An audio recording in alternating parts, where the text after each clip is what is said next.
Hola, ¿qué tal? Bienvenidos al tema uno, la agricultura y su relación con la salud e enfermedad. Como objetivo, diremos que vamos a presentar la relación entre la agricultura y el proceso salud-enfermedad.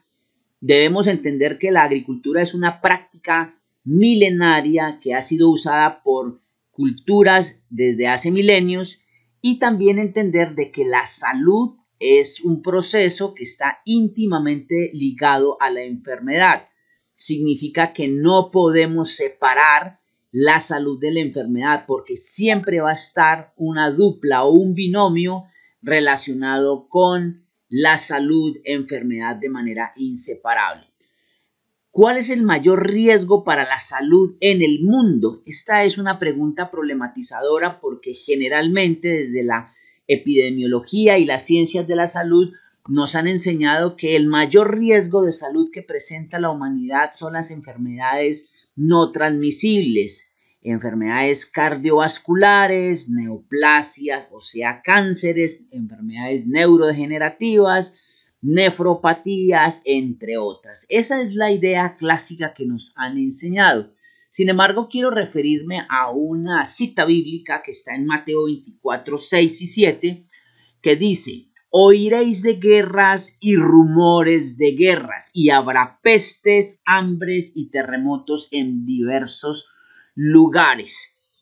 Me llama la atención esta cita porque Jesús menciona 5 crisis humanitarias que estarán presentes al final del tiempo y habla concretamente de que en el momento del fin del tiempo habrá guerras, o sea, conflictos armados, bélicos, pero también habla de rumores de guerras. ¿Cómo podemos interpretar la expresión rumores de guerra? En la actualidad se habla de inestabilidad política. Por ejemplo, siempre he escuchado de que Colombia y Venezuela están en tensas relaciones diplomáticas y que en cualquier momento va a haber una guerra. Los migrantes de Venezuela vienen a Colombia, nosotros retiramos las embajadas y claudicamos nuestras relaciones diplomáticas con ese país y siempre decimos que hay rumores de guerra. A eso se le llama técnicamente inestabilidad política. Pero la Biblia también dice, o Jesús dice, que habrá pestes. Esto implica enfermedades no transmisibles, como las ya mencionadas cánceres, enfermedades cardiovasculares, neurodegenerativas, nefropatías y también el trauma o las lesiones derivadas de la violencia.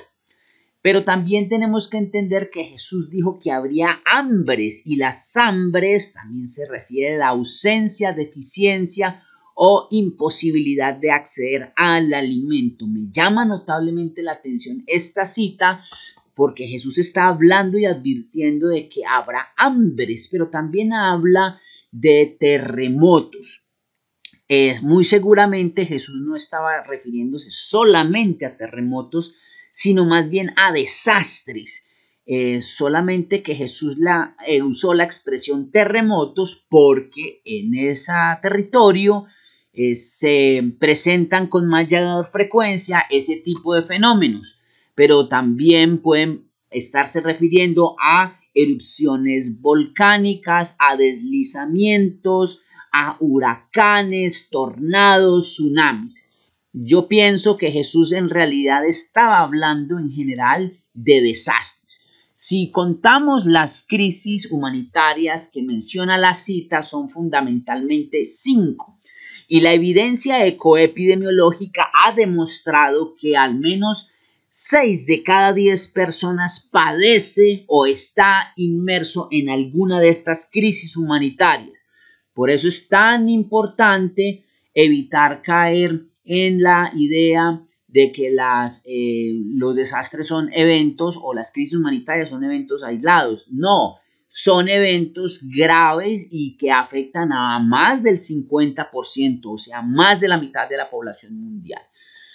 El Programa Mundial de Alimentos habla acerca de que el hambre, o sea, el padecimiento, la deficiencia y el acceso a los alimentos tiene una mayor carga o peso de enfermedad más que el SIDA, la malaria y la tuberculosis juntas. De manera que el tema del hambre es un fenómeno al que debemos hacerle zoom, hay que analizarlo de manera contextual porque es un fenómeno humanitario serio, real y que afecta a un volumen importante de la población. Hoy por hoy hay más o menos aproximadamente 1 billón de hambrientos en el mundo. Esa cifra estuvo por debajo de los 700 millones, pero cuando llegó la pandemia del COVID-19 se incrementó el hambre en el mundo debido a que se suspendieron o terminaron muchas fuentes donde las personas tienen acceso a los recursos económicos. El acceso a los alimentos fundamentalmente se hace a través del dinero. Generalmente no regalan comida por ahí y uno tiene que comprarla. Pero también llama la atención el hecho de que Jesús mencionó más adelante en Mateo 25:35, dice que porque tuve hambre y me disteis de comer, tuve sed y me disteis de beber, fui forastero y me recogisteis. Esta cita tiene una relación directa con la cita que acabo de leer de Mateo 24, 6 y 7, porque lo que está hablando es que debemos atender a las personas que están en crisis humanitarias, aquellos que padecen hambre, porque las personas que padecen hambre también son las que padecen la guerra. Es que en guerras no hay comida suficiente. Cuando hay inestabilidad política, escasean los alimentos y cuando hay desastres, también. O sea que el fenómeno del hambre es transversal a todas las crisis humanitarias que les acabo de mencionar. Por eso es tan importante. Y Jesús mencionó esto en particular. Tenemos que implementar acciones humanitarias en procura de mitigar el hambre y la sed de las personas en situaciones de crisis, además de involucrarnos en actividades como la asistencia humanitaria a los migrantes, a los desplazados, a las personas que padecen esas crisis humanitarias. El hambre es un tema que no se menciona en la reforma pro salud, o por lo menos en la actualidad los promotores del mensaje pro salud adventista no mencionan o no dicen cómo debe intervenirse el fenómeno del hambre en el mundo. En este momento les decía que hay 1 billón de hambrientos, pero también hay 1 billón de gordos en el mundo, es decir, 1 billón de personas que están con problemas de sobrepeso y obesidad. A ellos les recomendamos estilos de vida saludables y les prescribimos dietas, consuma vegetales, frutas, hortalizas, tomen agua, haga ejercicio. Pero frente al tema del hambre, ¿qué recomendaciones o mejor, qué acciones debemos tomar e implementar? Para no extenderme, pero quiero continuar con la idea. Jesús dio ejemplo en 2 ocasiones de alimentar a multitudes. Más o menos se cree que en los 2 episodios alimentó a unas 27,000 personas. Ese hecho de haber alimentado a 2 muchedumbres nos dirá algo acerca de lo que debemos nosotros hacer con el tema del hambre. En los evangelios se menciona el problema del hambre como un fenómeno común y corriente en ese contexto, pero eso nos debe decir algo sobre ese fenómeno actualmente que no debemos dejarlo pasar por alto. Muy bien, ¿qué dice White, la escritora institucional, acerca de esto? ¿Será que nosotros podemos implementar la reforma pro salud cuando la gente está en situación de inacceso a los alimentos, padecen hambre o están en situaciones de pobreza? Bueno, particularmente la pobreza es una limitación para acceder a los alimentos. Noten lo que dice White en Consejos sobre el régimen alimenticio, página 557, y dice: siento sincera piedad por las familias pobres y que están presionadas por la pobreza, que no saben de dónde saldrá su próxima comida. No es mi deber darles un discurso acerca de la forma sana de comer.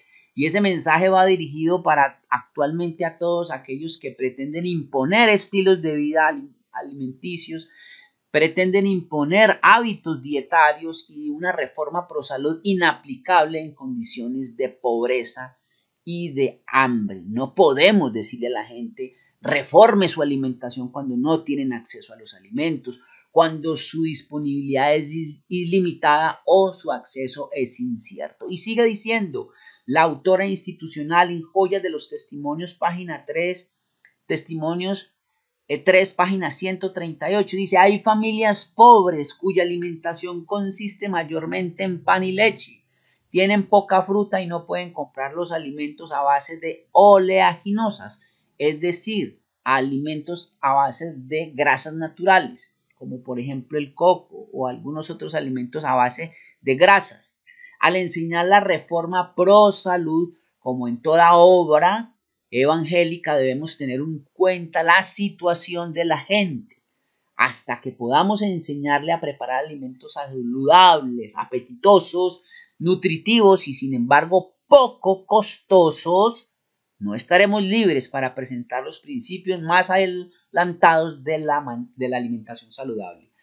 Noten que aquí la señora White está hablando y mencionando de la importancia de tener en cuenta la pobreza para no ir a imponer estilos de vida, recomendaciones dietarias y reforma de prosalud en personas que están en situación de desventaja y crisis humanitaria. Ya mencionamos que 6 de cada 10 padecen una crisis humanitaria y es muy probable que esas personas estén padeciendo hambre.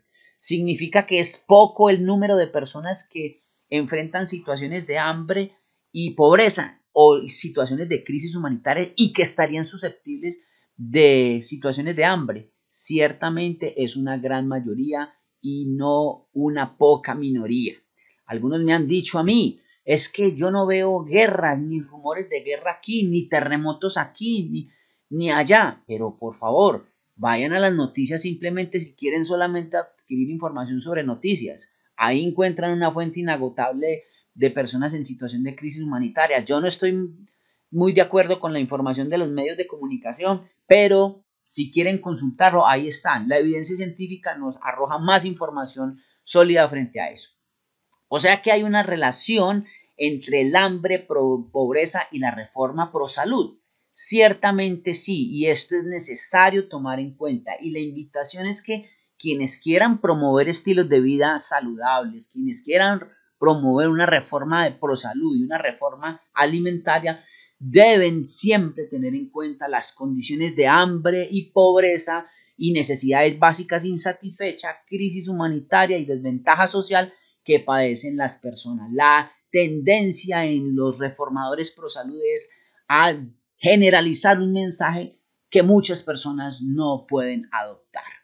Muy bien, vamos a hablar de unos conceptos y contextos sobre este tema porque es necesario entender que hace unas décadas, en los años 70 y 80, como producto de la investigación liderada por el Ministerio de Bienestar y Salud de Canadá, el ministro Marc Lalonde, un abogado prestante, defensor de los estilos de vida saludables, y emprendió un estudio pionero en el mundo donde determinó en 1974 en el white paper que el 50% de la carga de enfermedad se debía a hábitos de estilo de vida, es decir, de elección individual. Y dijo también en ese estudio que el 20% de la carga de enfermedad, es decir, por las cuales las personas consultan o se enferman, están asociados a factores del ambiente y un 20% asociado a la biología o a la genética y un 10%, es decir, un grupo minoritario, enfermaban o empeoraban debido a las dificultades en el sistema de salud, como por ejemplo, si yo voy con un infarto a un hospital y el vigilante me genera barreras para el acceso, entonces yo me puedo morir ahí o empeorar mi situación de salud solamente por una barrera porque hubo una persona que negligente que no me dejó pasar a acceder a los servicios de salud. Eso como caso extremo.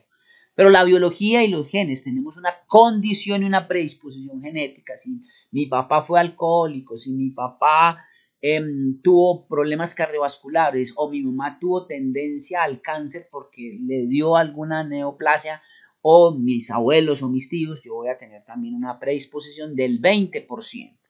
Pero también la contaminación del aire, del suelo, el agua es un determinante para la salud y puede generarme carga de enfermedad. Por ejemplo, tomo agua contaminada de una fuente sospechosa, me puede dar una enfermedad diarreica aguda y puedo desmejorar. Inclusive los niños menores de 5 años, esa es su principal causa de muerte, la enfermedad diarreica aguda y también las enfermedades respiratorias, que con frecuencia se asocian y se relacionan con variables ambientales. Un aire contaminado en una ciudad como por ejemplo Medellín, las personas consultan con más frecuencia a los servicios de salud por afecciones respiratorias. Pero dice ese informe de la LOM de Canadá que el 50% era debido a determinantes de hábitos de consumo, estilos de vida insalubres, elecciones individuales incorrectas o inapropiadas, beber mucho alcohol,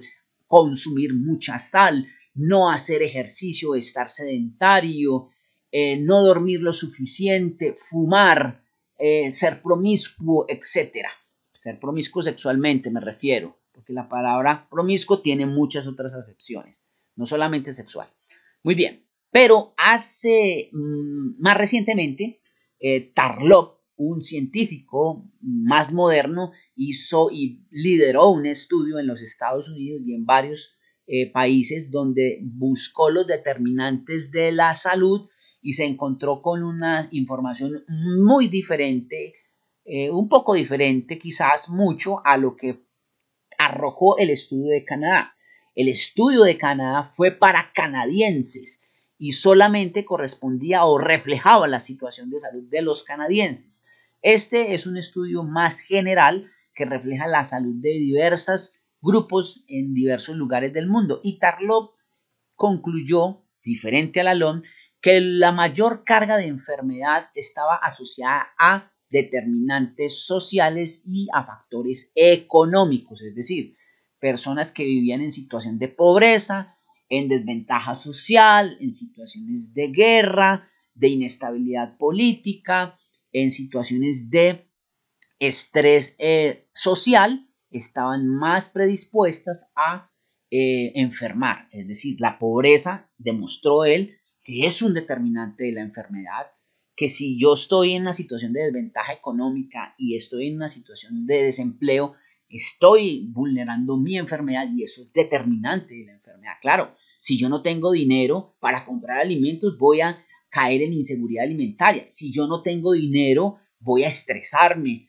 voy a pensar en el suicidio, voy a pensar en robar. Eso desmejora la salud. Por eso el estudio de Tarlov es tan importante y tan diciente, porque nos dice que el factor social y económico aporta el 40%.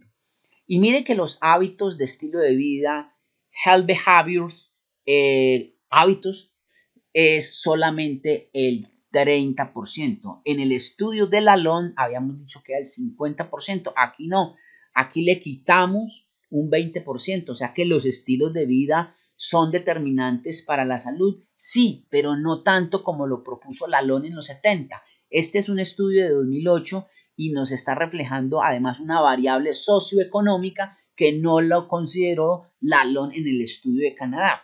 Eso significa que los estilos de vida no serían la mayor carga de enfermedad, pero coincidió de que los servicios de salud aportaban un 10% y que recordarán en el estudio de la LON se dijo también que los servicios de salud aportaban 10% a la carga de enfermedad. Aquí en este estudio de Tarlov también se corrobora esa información, pero aquí habla que los ambientales o las condiciones físico-ambientales son determinantes en un 10%. En el estudio de la LON aportaban un 20%. Aquí se disminuyó. Sin embargo, hoy por hoy sabemos que cada vez más los determinantes ambientales suman a la carga de enfermedad. Un aire contaminado, un agua contaminada, unos suelos contaminados determinan la salud de las personas. Piensen, por ejemplo, en el uso de pesticidas y agroquímicos, fertilizantes sintéticos que se utilizan en la agricultura y en la ganadería. Cada vez nos intoxicamos más debido a ello. Yo tengo una grave sospecha sobre este estudio en cuanto a la variable ambiental, porque en este momento tenemos un aporte de más o menos 9 millones de muertes por ambiente. Eso es mucha gente si se compara con las muertes producidas por COVID, que fueron sustancialmente menores. Los genes y la biología aportan un 10%. Seguimos diciendo que las relaciones entre la familia y los nexos familiares cargan de enfermedad a los individuos hasta el 10%. La Organización Mundial de la Salud ha hablado acerca de unas condiciones necesarias para la salud. Se le llaman los prerequisitos para que haya salud. Y la Organización Mundial en el 86, en la Carta de Ottawa, dijo que uno de los requisitos para que la gente tuviera salud, es decir, una salud integral, satisfactoria y con buen bienestar, dijo que la gente tendría que tener refugio, shelter, refugio, equivale a una casa, un lugar donde podamos vivir y que ese hogar sea seguro. No habla de casa ni de hogar, habla de un refugio, aunque sea una cueva, pero que sea seguro. Educación, alimentación, ingresos económicos, estabilidad de los ecosistemas. Un ecosistema con frecuencia, con susceptibilidad de desastres, también es un estresor o un determinante que aumenta o genera enfermedad. Recursos estables o sustentables en el tiempo, tener una movilidad segura. Hay países que la movilidad en vehículos, motos, carros es muy segura y genera una carga de mortalidad, discapacidad y enfermedad altísima. La movilidad segura es un determinante de la salud.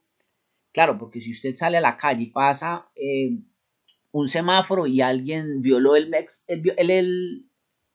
semáforo y lo atropella y lo arrolla, eso no es culpa suya, es una situación que obedece más a un tema de planeación de políticas de movilidad. Los servicios de salud institucionales, clínicas, hospitales, centros médicos deben garantizar servicios de salud seguros.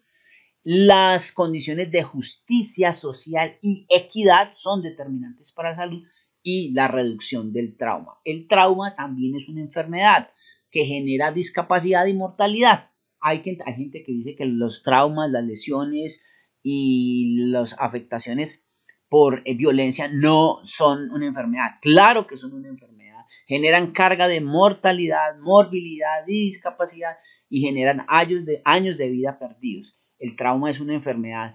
Combatir o reducir el trauma también es una carga importante de enfermedad y de salud. Los determinantes de salud que habló Dahlgren y Whitehead en 1991 me llama la atención poderosamente porque esas autoras suecas dijeron que nos empezaron a enseñar que la edad, el sexo y los factores constitucionales son factores que determinan la salud.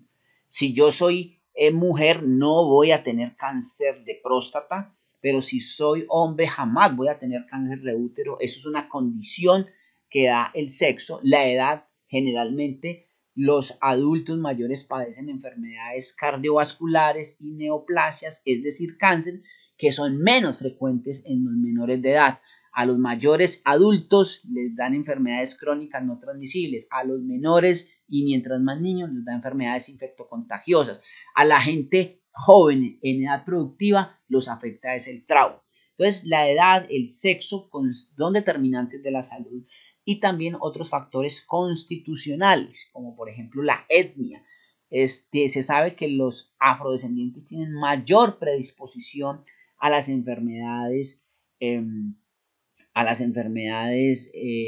cardiovasculares, pero a ellos, por ejemplo, no les da cáncer de piel y si les da es muy poco frecuente.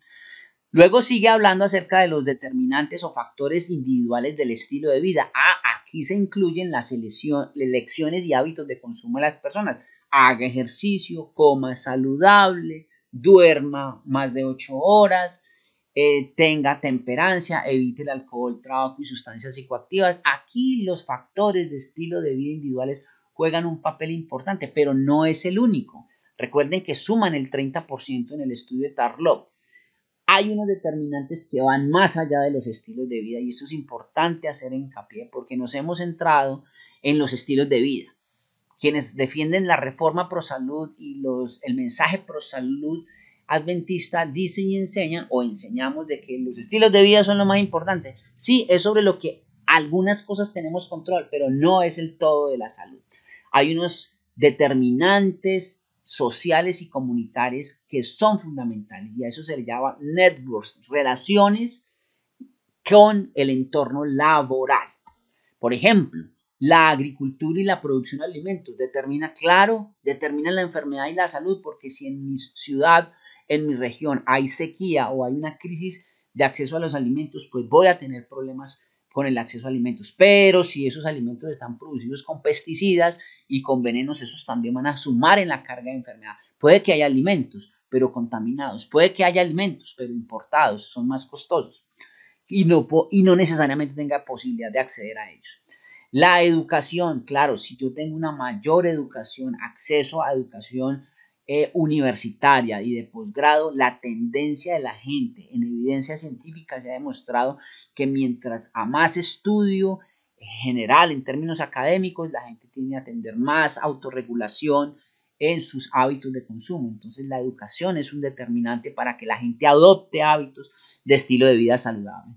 El ambiente laboral, claro, si el ambiente laboral es donde caen rocas, hay atmósferas enrarecidas, hace mucho calor, mucho frío o hay emanación de material particulado nocivo, claro que va a afectar a mi salud y ese ambiente laboral puede generar enfermedad a una edad más temprana. El desempleo determina también el acceso a una adecuada salud. Claro, se sabe que la pobreza y el hambre hacen parte del círculo de la pobreza y esa está determinada por el tema del acceso al empleo y a empleo digno, no subempleo. El empleo digno es determinante de salud. El acceso al agua y al saneamiento básico, al manejo de los residuos, al manejo de las basuras, a la potabilización del agua y a la disposición de excretas o aguas residuales. Eso es importante. Si yo vivo en una comunidad donde no hay agua potable, pues más probabilidad hay de que yo tenga enfermedades diarreica aguda u otra enfermedad infectocontagiosa. Pero además de eso, si yo vivo en un vecindario donde no hay recolección adecuada de residuos, donde los residuos se apilan de manera desorganizada en la calle o en el sector, va a haber proliferación de moscas, de ratas, va a haber proliferación de otros animales y otra fauna dañina, va a propender en la aparición de enfermedades infectocontagiosas, nuevamente diarreas, nuevamente enfermedades de la piel, enfermedades respiratorias. Si no hay un adecuado manejo de las aguas residuales, es decir, lo que llaman aguas grises, aguas hervidas, también va a tener un efecto sobre la salud. Aguas con excretas que corren por encima del suelo a plena exposición son un grave riesgo para la salud. Entonces, condiciones de acceso al agua potable, a condiciones de saneamiento básico, manejo de residuos y manejo de aguas residuales es supremamente importante y determinante para la salud. Pero los servicios de salud y de cuidado son importantes. Claro, que yo pueda tener acceso a un centro médico, a un centro de salud, a un hospital, a una clínica, dependiendo de mi enfermedad. Por ejemplo, tengo un cáncer, pero si esa atención primaria es oportuna, me escalan a un segundo y a un tercer nivel, pues va a ser mejor y mejor tratada mi enfermedad. Así que hay unas condiciones generales que están determinadas por las factores socioeconómicos, culturales y ambientales que es necesario tener en cuenta. Quiero dejar claro que no son solamente los estilos de vida los que determinan la salud de las personas, son una cantidad de elementos que van desde la agricultura, la educación, el trabajo, los ingresos, el agua, el saneamiento básico, los servicios de salud y el refugio en el hogar o una casa digna son determinantes para la salud. Muy bien. En esta imagen vemos una casucha o una tienducha, quién sabe de dónde es, muy seguramente es en África subsahariana, donde notamos que hay un gran letrero de Coca-Cola y también un letrero por aquí pequeño donde está una lata de conservas de ese pescado. Aquí es donde uno llama la atención y es que hablamos de estilos de vida saludables y predicamos constantemente de estilos de vida saludables, pero si una persona va a esa tienda, lo que va a encontrar es este tipo de alimentos o de sustancias o de bebidas o de recursos alimentarios que no necesariamente son saludables. Entonces yo preguntaría, ¿allá habrá soya integral, frutos secos, habrá pan integral, venderán cereales integrales como trigo integral, arroz integral, cebada integral y además de eso orgánicos? Y si los venden, ¿a qué precio? ¿Será que las personas tendrán acceso económico para comprar esos cereales integrales orgánicos? Ciertamente no. Y aquí es donde nos damos cuenta que en los países pobres se ha instalado con mayor rapidez las fuerzas del mercado antes que las mejoras en la calidad de vida integral de las personas. La gente vive en condiciones de pobreza, inequidad social, en desventaja social, con necesidades básicas insatisfechas, pero tiene en su oferta comercial productos que van a enfermar su salud, que además de eso son muy económicos. Si comparamos eso con una libra de nueces y compramos un litro de Coca-Cola, por supuesto que va a ser mucho más económica la comida chatarra. Es de fácil acceso la comida chatarra, es más económica y nos gusta demasiado, sabe rico. Ese es el tipo de cosas que tenemos que comenzar a analizar críticamente acerca de lo que debemos entender como estilos de vida saludables, que los estilos de vida saludables no necesariamente son elecciones de voluntad propia, sino que las condiciona el ambiente. Yo puedo estar formado y tener educación sobre elecciones de estilo de vida saludable, pero yo voy a mi tienda y no tengo ese tipo de alimentos saludables y me ofrecen en su lugar comida chatarra. Ese es el tipo de cosas que tenemos que analizar, porque los estilos de vida no necesariamente son de elección individual, están determinados por unas condiciones sociales, ambientales y económicas y de equidad en el territorio. Es decir, llega más fácil una franquicia de comida chatarra que una estrategia para superar las necesidades básicas insatisfechas. El gobierno permite que se instauren estas empresas que promueven la enfermedad y que instauran la enfermedad en el mediano largo plazo, en lugar de implementar políticas de salud orientadas a, por ejemplo, a la seguridad alimentaria, para que la gente tenga garantizado el acceso a los alimentos. La pregunta que nos surge ahora es, ¿podremos encontrar en esta tienda soya, pan, trigo, frutos secos, integrales y orgánicos, libres de transgénico? La respuesta, ustedes me la darán. Lo más probable es que no. ¿Por qué? Porque los alimentos saludables están inequitativamente distribuidos y no llegan a poblaciones pobres. ¿Por qué? Porque son más costosos. ¿Y por qué? Porque la gente no tiene cultura para consumirlos. ¿Y por qué? Porque la gente no le gustan. Prefiere la comida chatarra, que es más barata y es más rica y deliciosa. Muy bien. Quiero contarles sobre cuál es la causa de la enfermedad. Aquí tenemos una persona en esta imagen obesa, con sobrepeso, quizás con obesidad mórbida, y nosotros hemos dicho que la gente que está gorda o con sobrepeso u obesidad, decimos que es por el indebido consumo de alimentos chatarra, alimentos cargados con calorías, muy dulces, muy salados, deliciosos en exceso, son riquísimos, y toda esa cantidad de comida porquería que depende básicamente de nuestro fracaso moral. Nos gusta mucho consumir pollo frito, hamburguesas, helados, pizzas, rosquillas, consumir bebidas ultra azucaradas, bebidas industriales, perros calientes, tacos, crispetas y otra suerte de alimentos chatarra. Y el discurso de los estilos de vida saludables dicen que eso es responsabilidad del individuo consumir ese tipo de cosas y que depende de él dejar o consumir ese tipo de cosas. Ya les voy a explicar que eso en parte no es tan cierto. En verdad los individuos deben o debemos consumir alimentos saludables, pero si estos alimentos son económicos, altamente publicitados y además son ricos, jamás van a competir con un alimento vegetariano o un alimento saludable que es bajo en grasa, que es menos agradable, que está menos publicitado y que es más costoso. Comparen, por ejemplo, una hamburguesa vegetariana con una hamburguesa de carne común y corriente. Es mucho más costosa la hamburguesa vegetariana que la hamburguesa de carne. Son 25% al menos más costosos los alimentos saludables que los alimentos chatarra. Los alimentos chatarra además están excesivamente publicitados.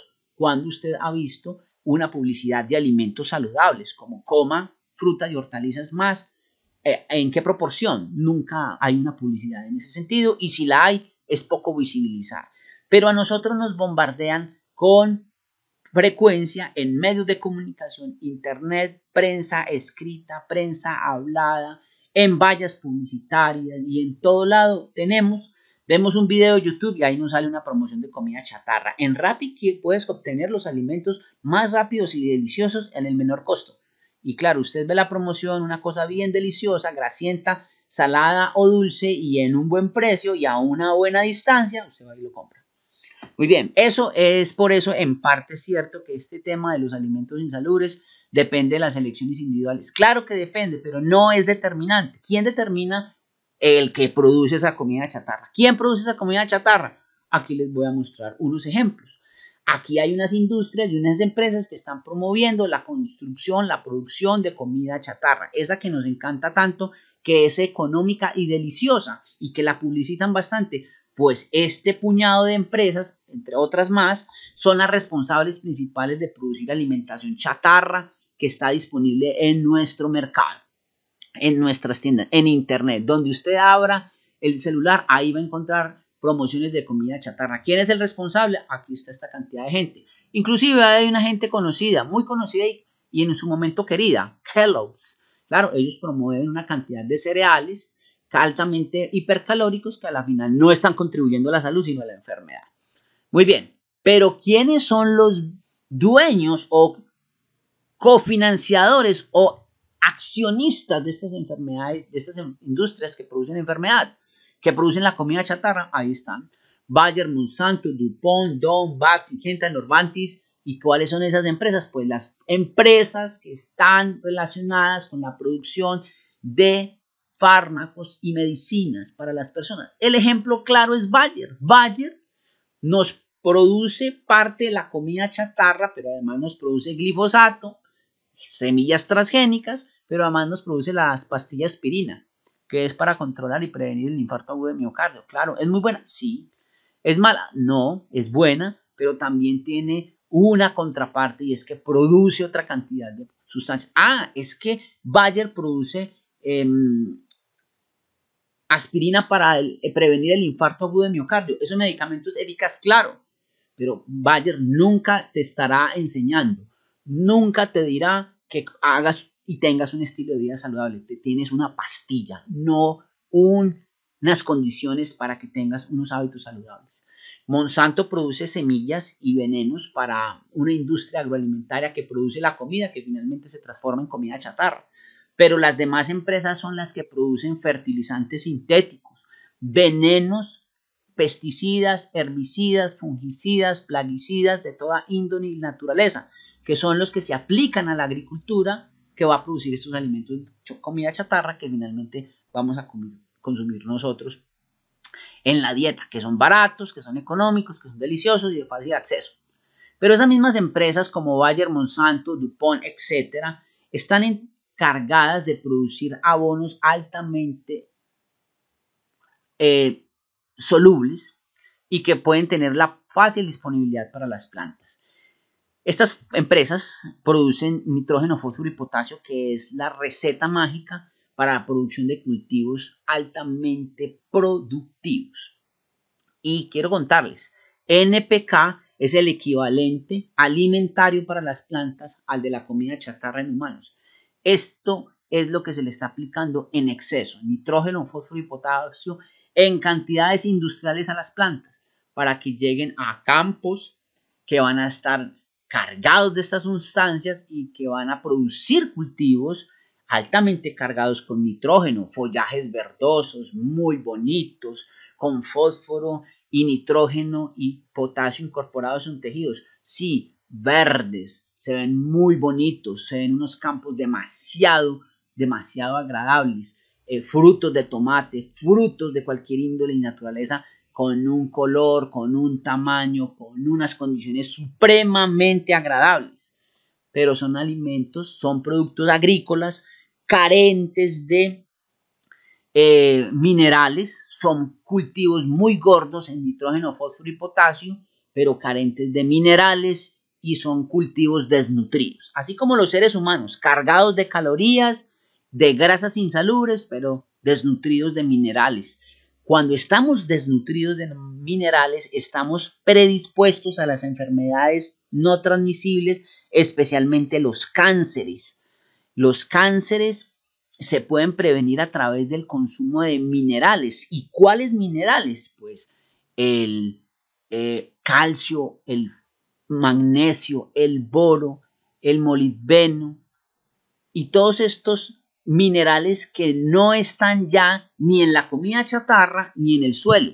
Los vegetales crecen y se cosechan con deficiencias de esos minerales, que son los que finalmente previenen la enfermedad en las personas que consumen alimentos chatarra. Los suelos están pobremente nutridos con esos metales. No hay disponibilidad, no se les aplica, porque esos minerales solamente los aportan suelos con microorganismos vivos que se mueren al ser aplicados venenos y estas sustancias. Lo que le está pasando al suelo, en los suelos agrícolas, es exactamente lo que está pasando en los seres humanos en términos nutricionales. A los suelos se les aplica sustancias sintéticas para que produzcan cultivos altamente con un follaje altamente atractivo, con un color y un tamaño altamente atractivo, lo mismo que nosotros estamos consumiendo alimentos chatarra altamente atractivos que nos hace ver gordos, aparentemente saludables, pero realmente nutridos. Entonces, una pregunta es, ¿pueden las personas ser saludables si su alimento proviene de un suelo enfermo? ¿Podría existir una relación entre la nutrición del suelo y la salud humana? Les dejo esas preguntas y esas inquietudes para que las respondamos. Muy bien, aquí tenemos un ejemplo de cómo funciona la vida en el suelo y cómo ésta retroalimenta a los animales, a las plantas y a los seres humanos. Aquí tenemos entonces un árbol donde en el suelo hay unos microorganismos, hongos, bacterias, protozoarios, nemátodos, pero también hay mamíferos subterráneos, una especie de topo, pero también podría ser un armadillo o un guatín o un conejo, quienes hacen un intercambio permanente de materia orgánica, remueven esa parte subterránea, le incorporan oxígeno, vuelcan materiales y en ese trasegar también aparecen las lombrices, gusanos, otros invertebrados como insectos, arañas, etcétera, etcétera. También miriápodos. Y en ese proceso de descomposición del suelo, aquí estos organismos, hongos, bacterias y demás, están haciendo una transformación de la materia orgánica que muere. Los árboles, cuando dejan caer sus hojas o cortamos vegetación o hay restos de cosecha, eso es una comida primordial para los microorganismos del suelo. ¿Qué hacen esos microorganismos? Destruyen o mejor metabolizan los detritos y los vuelven más pequeños cada vez, de tal manera que las deyecciones, o sea, las deposiciones o cacas de cada uno de ellos, sirve de alimento para los otros. Y entonces, cuando se descomponen esos materiales de la materia orgánica muerta, vegetal o animal, vuelven a incorporarse en el ciclo vegetal y son absorbidos a través de los hongos y vuelven y se incorporan en forma de minerales en los tejidos vegetales vivos. Pero entonces los árboles también a su vez cumplen una función de regular el clima, proveen madera o alguna otra fuente de material para construcciones, pero también son una fuente de agroenergía, y ese suelo también provee nutrientes para las plantas de interés agroalimentario y económico. Tienen una regulación importante en el agua, en la alimentación y en la producción de productos herbales o fitoterapéuticos. Todo esto se debe a una función de la biota del suelo que se constituye en una red muy compleja a través de la cual el suelo ofrece una variedad de ecosistemas, o mejor, microecosistemas, que están al servicio de los seres humanos, salvaguardando así la salud del planeta. Por ejemplo, cuando se descompone la materia orgánica muerta, es decir, las hojas, los tallos, las maderas, se comienzan a descomponer, y los organismos lo que hacen es fijar a través de esos mecanismos el carbono, y evita que salga en forma de gas efecto invernadero a la atmósfera. Ese es, por ejemplo, una gran función que tiene los microorganismos del suelo: fijar, es decir, incorporar el carbono, que en lugar de volverse gaseoso, lo convierte en sólido a través de las deyecciones o cacas de cada uno de esos organismos dentro de ese microecosistema del suelo. Aquí tenemos la biota del suelo. El suelo es vivo. Las plantas están rodeadas en sus raíces, están rodeadas de nemátodos, ya les decía, pero también de hongos. Recuerden que los hongos, esas micorrizas y esa actividad saprofítica, descompone mucha de la materia orgánica. Ustedes han visto, por ejemplo, pedazos de madera que han sido colonizados con hongos, con setas que a veces tienen forma de orejas. Pues bien, esos hongos están alimentándose del carbono y de la celulosa de esas plantas, y esas a su vez están descomponiendo y entregando un carbono para otros organismos, como para los nemátodos. Pero también esos a su vez, ese metabolismo le entrega materiales detritivos, triturados, a los artrópodos y también a otros artrópodos. Pero la actividad bacteriana, al igual que la actividad fúngica, es importante, porque los hongos y las bacterias transforman la materia orgánica muerta en detritos para todos estos animales: nemátodos, gusanos, lombrices, cucarrones, protozoarios y finalmente a otros organismos como los mamíferos. Eso es una red muy compleja de organismos y de actividad que se produce en el suelo. ¿Cuál es el fin de eso? Pues ya les decía, fijar carbono, pero también al destruir esos materiales o volverlos detritos, pues se están descomponiendo cada vez más, y esas estructuras vegetales o animales muertos se van a mineralizar y hacen que los minerales estén disponibles. ¿Para qué?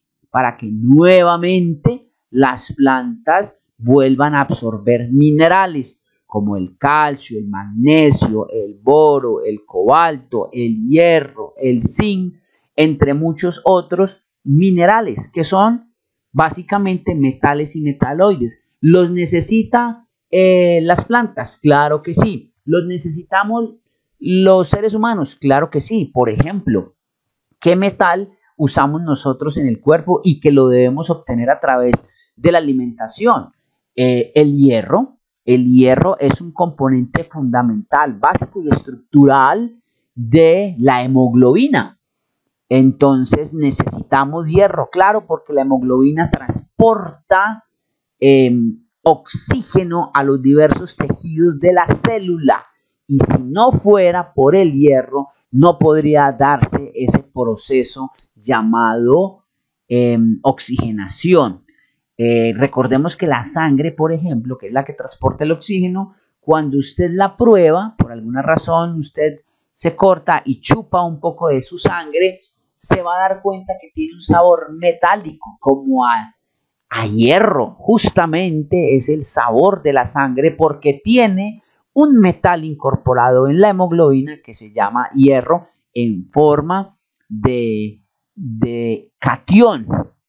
Muy bien. Entonces lo que quiero decir es que los minerales del suelo son transformados por esta red de microorganismos, mesofauna, microfauna y macrofauna. Muy bien. ¿Cuál es entonces la causa de la salud? Venimos diciendo que el suelo tiene que tener provisión de minerales y que tiene que estar vivo. Y para que esté vivo, tiene que tener una cantidad de bichos y bichitos. Microfauna, es decir, bacterias y hongos. Mesofauna, puede ser protozoarios, gusanos, nemátodos, lombrices. Y macrofauna, como por ejemplo los mamíferos, entre otros, algunas aves que también usan el suelo como sustrato para alimentarse, no para vivir, etc. Podemos decir con certeza entonces que el suelo es el elemento causal de la salud. Claro, porque es que el suelo es el que provee minerales a las plantas y las plantas luego lo fijan y los consumimos a través de la dieta. Por eso decimos que si un suelo está sano, hay una planta sana, y si hay plantas sanas, hay alimento sano, y si hay alimento sano, hay animales sanos, seres humanos sanos y ambiente sano.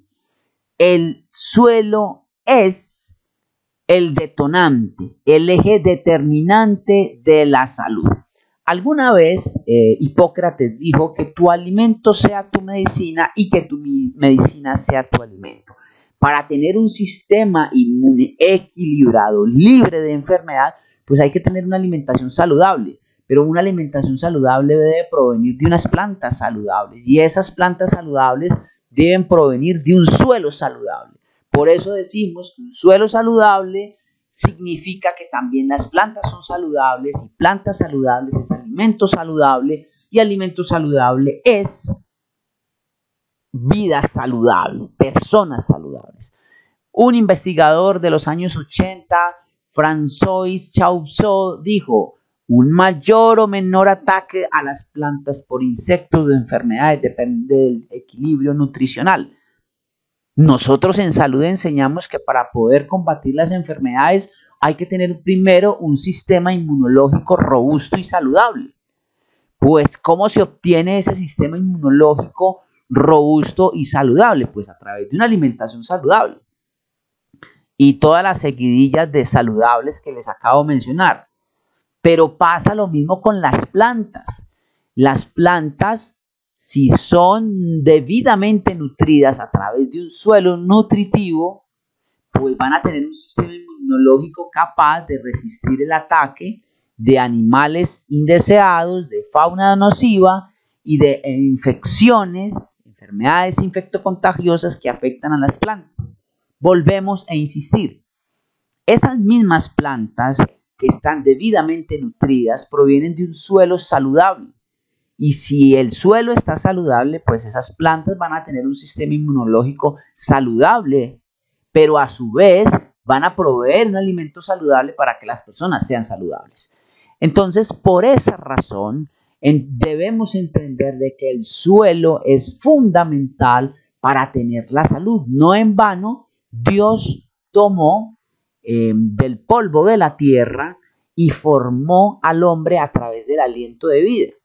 Y es más, dijo que una vez hecho el hombre, polvo eres y polvo te convertirás. Lo que está significando eso es que nosotros al morir también nos metabolizamos, nos descomponemos, nos degradamos y nos mineralizamos.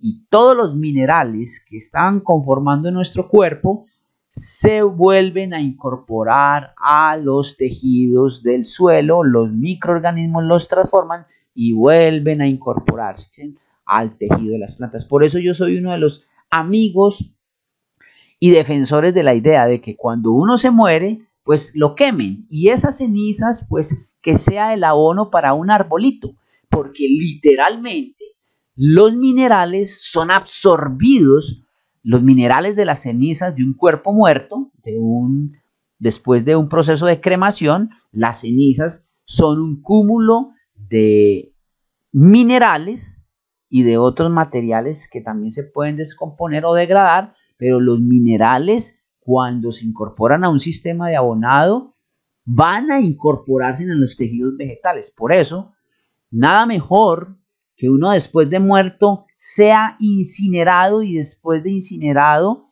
sea el sustrato o el abono que va a nutrir a algún árbol, porque literalmente los minerales van a fluir en el cuerpo del árbol o del vegetal.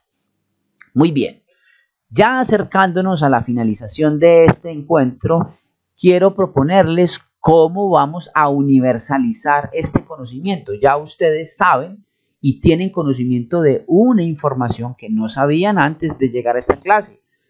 ¿Cómo podemos universalizar esto? Bueno, ¿cómo creen que se puede multiplicar esta información a nivel de su familia, a nivel de la iglesia o a nivel de su comunidad? ¿Cómo creen que esta información se puede multiplicar? Por favor, no tomen de manera deliberada esta pregunta.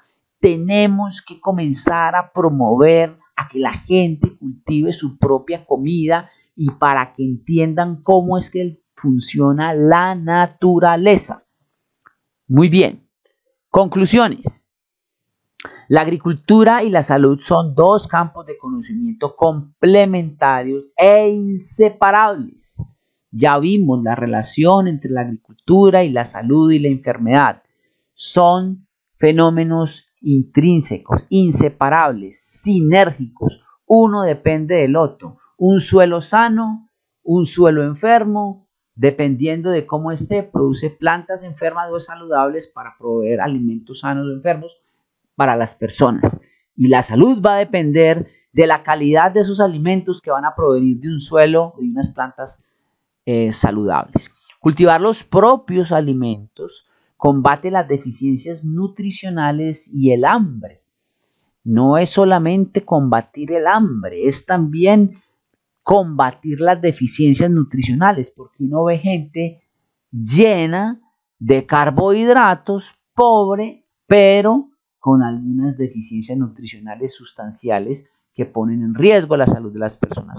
Los cultivos convencionales están altamente contaminados con pesticidas, herbicidas, fertilizantes sintéticos de alta solubilidad, entre otras sustancias que la industria agroquímica ha desarrollado para proveer de alimentos artificiales y de condiciones artificiales a una agricultura que finalmente produce alimentos que enferman. La agricultura convencional, esa que llamamos también agricultura de revolución verde, tiene graves efectos dañinos a la salud humana. Claro, ya se sabe que esos contaminantes con venenos y tóxicos producen cánceres en las personas, producen enfermedades neurodegenerativas, producen enfermedades teratogénicas, producen enfermedades de cualquier índole y naturaleza, también enfermedades de la piel y otra cantidad de enfermedades del sistema respiratorio, circulatorio, del sistema urinario como el riñón y también el hígado. La sangre también se contamina. Nosotros estamos altamente contaminados y envenenados por una lluvia torrencial de venenos que se aplican en la agricultura convencional. Pero también se contaminan los cuerpos de agua, se contaminan el aire, se contamina el suelo y una serie de recursos naturales o de oferta ambiental es víctima también de esa agricultura convencional agroquímica y agrotóxica. Aquí tienen la bibliografía que hemos citado en esta presentación. Por favor, consúltenla, indaguen, recurran a estos recursos bibliográficos que estamos complementando o entregando a través de esta presentación. Aquí están todas mis redes sociales. Les invito a que ingresen a esos grupos para que me sigan y por favor hacer las preguntas en la caja de comentarios del enlace donde encuentran alojado este video, esta clase y esta charla. Bendiciones y hasta la próxima.